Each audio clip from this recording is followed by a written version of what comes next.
Hello guys, फेरि पनि तपाईँलाई मेरो ब्लगमा स्वागत छ। र गाइस, आज चाहिँ प्रजल अलिकति आफ्नो कामले गर्दा बाहिर जानुको खण्डमा चाहिँ त्यसको गाडी लिएर प्लाजामा आउनु पर्यो है। आज एक ट्रिप गर्दैन भनेर त्यसले मलाई भन्यो है।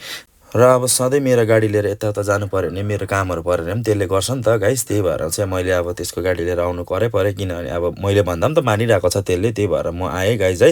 र मेरो गाडीको टर्न चाहिँ अब चार पाँचवटा गाडी पछाडि मात्रै रहेको छ। र गाइस उकालो मात्रै लाग्छ जस्तो मलाई लाग्यो, किनभने नाम्ची जोरथाङ लाइन चाहिँ अहिले त्यस्तो बेसी चलेको छैन गाइस। मलाई चाहिँ त्यस्तो लाग्यो। अब किनभने म बिहानै आएको, अब एउटा गाडी भरिनु पनि कति बेसी टाइम लाग्दै थियो, अलिअलि स्लो नै चलिरहेको थियो आज चाहिँ है।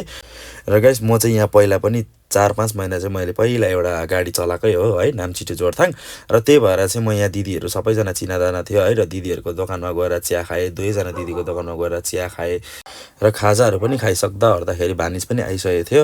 र उसको नाम्ची गएर पनि ऊ आएको थियो, उसको एक ट्रिप भइ पनि सकेको थियो। मेरो चाहिँ भर्खर टर्न लागेर गाइस म चाहिँ जोरथाङबाट हिँडेँ।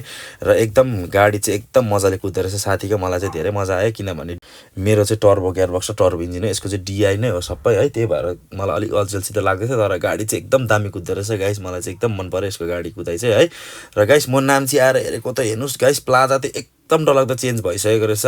वेटिङ एरियाहरू पनि मजाले बनाइदिएको रहेछ, टिकट काट्ने काउन्टरहरू पनि एकदम मजाको गाइस, एकदम सफा प्लाजा कलर गरेर एकदम दामी टाइल्सहरू लगाएर मलाई त धेरै मन पऱ्यो गाइस। म चाहिँ एकदम सक भएँ, किनभने धेरै दिन बादमा म गएको थिएँ नाम्ची प्लाजा है। र म त धेरै 1-1.5 वर्ष अगाडि नै मैले गाडी त्यहाँनिर कुदाएको नाम्ची जोरथाङ है। तर त्यतिखेर चाहिँ त्यस्तो थिएन। र अहिले त प्लाजाहरू नाम्ची एकदम दामी भएको छ गाइस। प्लाजा चाहिँ मलाई एकदम दामी लाग्यो, हेर्नुहोस्।